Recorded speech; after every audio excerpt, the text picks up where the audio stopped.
Hey guys, welcome back to my channel. I am Resourceful Reina. Today we're going to be doing dog treats. These dog treats contain peanut butter and pumpkin. I also have wheat flour,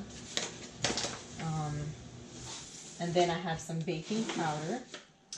Here's the peanut butter. I just use any brand, and some flaxseed.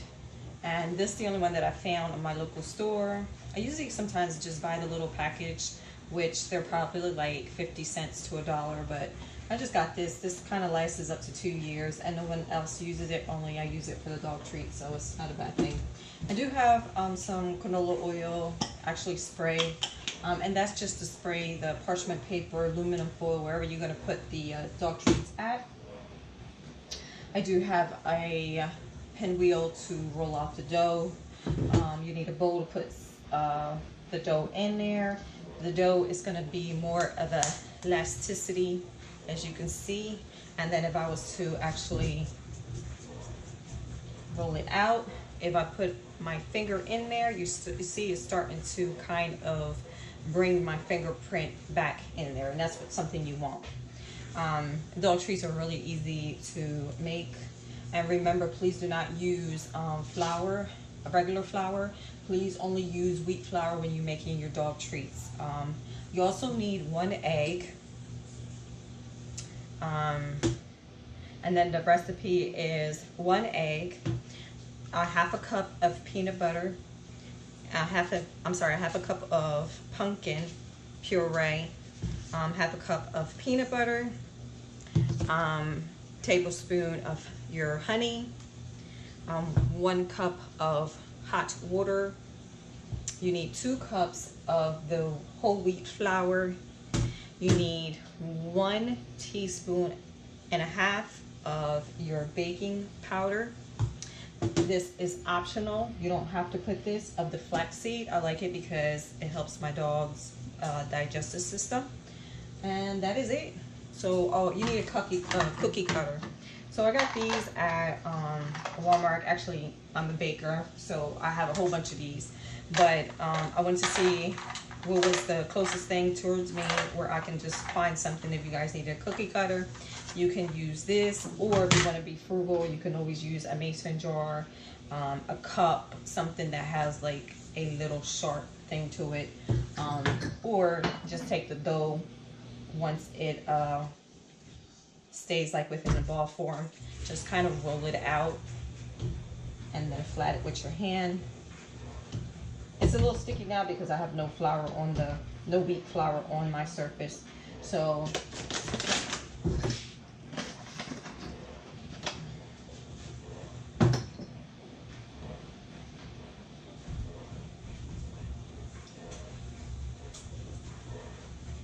if you didn't have any of a cookie cutter, or you didn't want to use a cup, like I said, you could have rolled it out and made your round shape of a little biscuit or round shape of the cookie.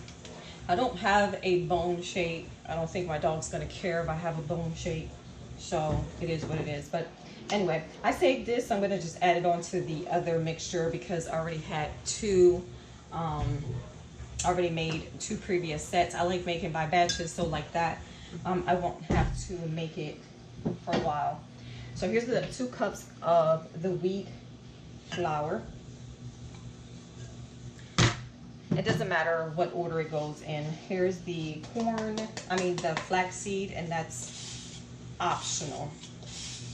And that's a half a cup of that. Here is the baking powder, 1.5 teaspoons. Here is the peanut butter, and that's a half. It's a little bit more than a half, but I'm okay with that. This can go in the trash. And then this is the pumpkin puree. That's also a half. Because it's supposed to be either a cup of peanut butter or a cup of pumpkin puree. So I just put like half and half because he likes it. So, And I know he's been smelling the peanut butter because he's been on my door. This is the recreational room, so he's been like whining. And then here's the 1 egg. Here's the warm water or hot water, which is a cup. And then here is a tablespoon. I'm not going to measure it in a spoon because I already know what it is, but it's a tablespoon. Let me clean my hands.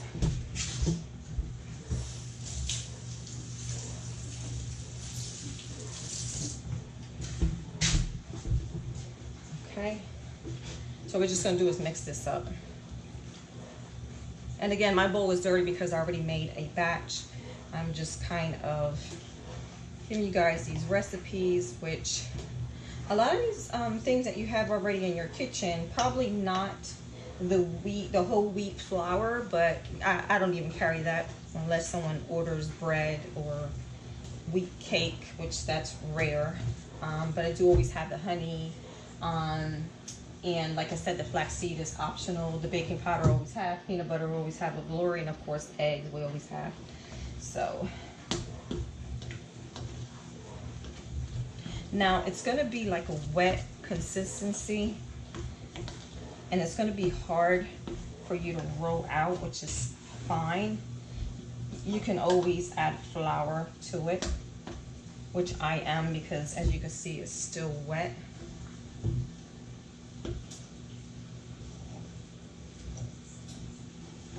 So I have some here. I'm just going to dump that, but I'm going to actually grab more. And this is 1/4. I'm going to use 1/4 of whole wheat flour again to it.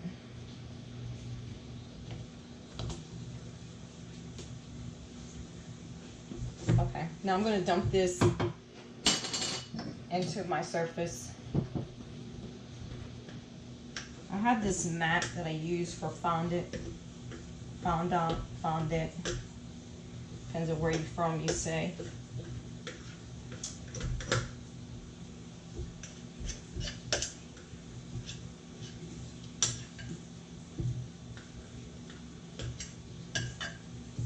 Just gonna put this on the side. This is just like making bread. Just make your hands a little bit floured out.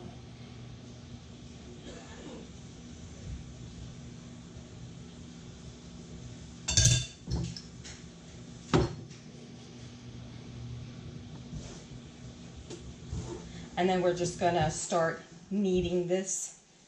Doesn't take long like a bread. That's why I don't have my stand mixer out, because it's so simple. You don't require a hand mixer or a stand mixer. Everything is just hand. As you can see, my hands are sticky right now, which I'm fine. You'll see it start forming up. And I'm not going to add too much flour, because then the cookie gets like hard, which at this point dogs don't care. But the less flour, just like you're making bread, the better it is. And as you can see, it's starting to form. So the good thing about this mat, I got it on eBay. I had it for so many years, but I know they have it for a fact because I just ordered one more. It's always good to have a couple of them. And I only paid $3.99 for this one, so not bad. Takes a little bit longer because it's coming from China, Japan, wherever. But you don't need a lot of the flour. That's the good thing. So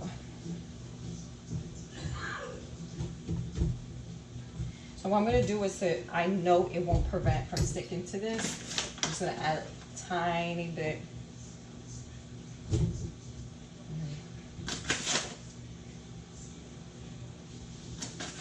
Tiny bit. So I'm just going to cover it. So I'm going to form this into a triangle, a square. I don't care what you do, as long as you're able to get some cookies off of this. So again, remember the ball is going to be like this. So actually, I'm just going to put this over here. Here's my rolling pin.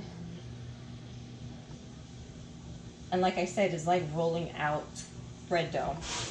Don't be scared. Just keep doing it. You guys got this, promise you. Now I like rolling mine thin because my dog is tiny. He's a tiny little doggy. He's not a doggy, he's not even a puppy. He's 9 years old, but he's my baby. So, and I love him. I'm gonna say about 1 inch you're gonna roll it out. If you don't know what 1 inch is, it's okay. Just roll it as not too thin, but not too thick. So now I have this in a round surface. And actually I forgot my tray, but I'm gonna get it right here. This is right here.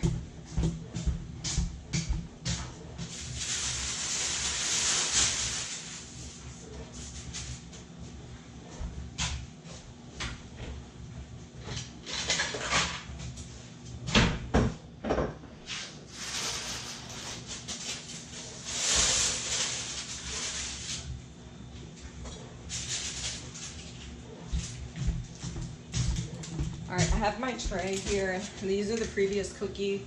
It's okay that it is burnt. I'll just cut that off. I'm not even gonna grab another parchment paper because it's senseless. And if you feel some kind of way, you can change it. But for what? The sheet is okay.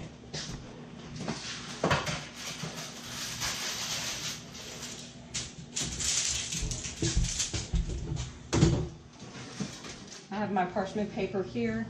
I'm just gonna add a little spray to it so it won't stick. And then now, again, I have these sizes. It doesn't matter what size you want. I like this one or this one, the orange or the purple one. But it doesn't matter. It really does. I mean, you have the regular smooth or the wedges on this. So I'm just gonna cut them. And then again, remember, if you don't have a cookie cutter, you can use a mason jar lid. As you can see, popped up, how pretty. You don't have to go out of your way to go buy something. Just got to use your imagination, guys.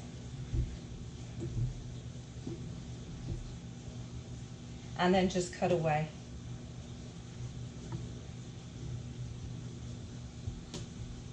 Now, you have to cook this at 375. You can preheat your oven at 375. This will be cooked for 15 minutes.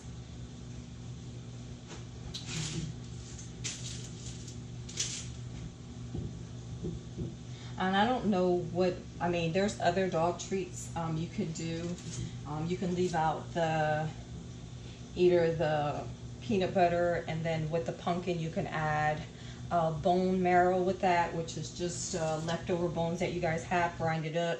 Make sure that the bone itself is like hard. If you want to do that, you can keep your oven at its lowest temperature and cook it for a couple hours until that you see that the bone is hard as a brick, and then kind of crush it in there and they can chew on that. But I wouldn't recommend like chicken bone or any of that stuff. Like more of a steak bone or even turkey, they're not even supposed to have. So. Now with the rest of this dough, I'll just keep rolling it out, make it into a ball, roll it, and then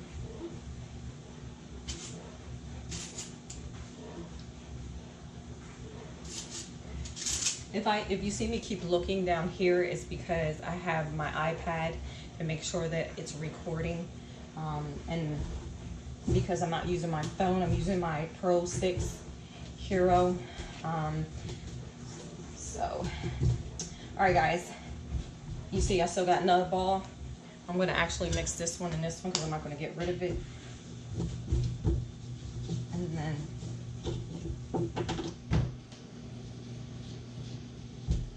I just made it into a ball. Just gonna roll it out again.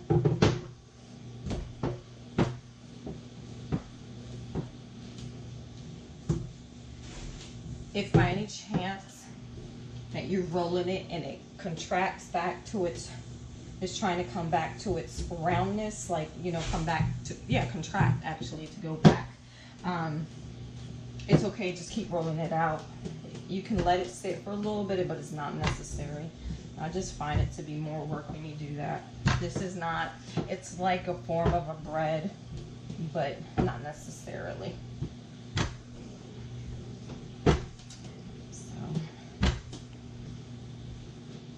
Alright guys, so we're going to do the same process over and over until this ball goes away, until you have no more form of this dog treat.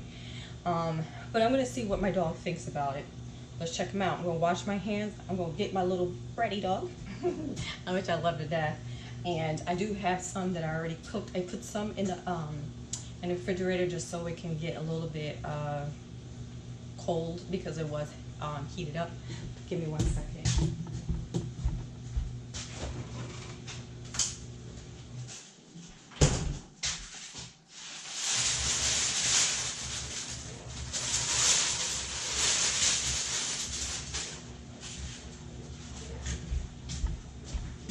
I just want to show you guys that this is a pretty big bowl, and this made, if I was to finish that little bowl that I had, this is the size of it, because I made the purple one. Like I said, my dog is tiny, so I don't want him to have a big one because I really want him to eat his dog stuff, his dog food. We try not to give him regular human food unless my family member is here and they kind of hits under the table or whatever. But as you can see, there's a dog treat, small. Let's go get Cosmo. Cosmo! So Cosmo's not allowed in my kitchen. That's just who I am, because I make cakes and stuff like that. As you can see, he's stopped right here. He knows he's trained not to come here unless I call him. So I am going to call him. Come here, Cosmo. Come on. Say hi, everyone. Say hi, YouTube. I got something yummy for you. I do. You want a doggy treat? Look what I got for you. All right, let's put him down because then he won't grab it. All right, here, Cosmo. Cage, good boy. So he grabbed the treat. He loved it. He loves it. It's his favorite treat. So that's when you know your dog. Like, yeah, I smell peanut butter. Right? Every dog loves peanut butter, and of course, pumpkin. Something about it. I don't know if there's a sweetness to it, but of course the honey. And then the reason why I put the flaxseed is it's good for their digestive system, so I kind of tend to use that. The wheat flour is good for dogs. Again, I would not recommend regular flour for them. It's not good for their digestive system because they're so, this dog is very sensitive to anything. So again, that's my tutorial. This literally cost me, if I was to break it down, I still have, this was $4, but look, I still got all this flour left. So I can do this maybe 2 cups, 2, 4, 6, that's 3 times. 3 times, so I'm gonna say 3 times. I still got this because this is optional. Everything else I had in my house. So 4, 8, 16, 17, 18, 19, 20. 20 and 20 is 40. If I would have made the other one, I'm gonna say 30 dog treats for $4. Actually, if you divide that into 4, because I can make that 4 times, 4, let me see, 3, 4, 5. I can make that 5 times. So $4, you divide that into $5, which is pennies away. Let me get my calculator out because people are like, what she's talking about? So I paid $4 for the wheat flour because I didn't have any. So it's $4. I'm gonna divide it into 5. So I made this 40 biscuits, 50 biscuits for only 80 cents. That's an excellent price. I'm sure with a coupon you can get something like that, but it's not gonna be as healthy, nor nutritional, nor homemade. And I'm going to suggest, if you're making batch like I am, large quantities, you grab only a couple days worth of treats, because remember, this is everything that we use is what we consume. Everything has expiration date, the peanut butter, the things, you know, the honey, everything. So this is what I do. I kind of divide everything. I'll take a week's worth of biscuits and put the rest in the freezer. And then I individually bag them. Like if I'm giving him one treat a day, or maybe I'll sneak another one in, maybe let's say 14 of these little biscuit treats, then I'll put them in the individual Ziploc bag, 14 of them, and then put 14, and then 14 and 14. I divide them and put them in my freezer, kind of put the name on there, and that's it. So guys, thank you for watching my videos. I hope I didn't confuse you. Subscribe to my channel, give me thumbs up, and ring my bell. Oh, let me tell you something funny. So my daughter was like, Mom, why are you always singing that song? I said, well, let me show you the video. And she goes, that is so funny. So whoever knows, it was 1979. I forgot the lady's name. Let me look, because I was looking at it yesterday. Okay. I forgot her name. I can't believe I forgot her name. Ring my bell. Anita Ward, 1979. She made this song. I was born in 1977. I was literally 2 years old, and it's called Ring My Bell. So, give me thumbs up. God bless. Bye.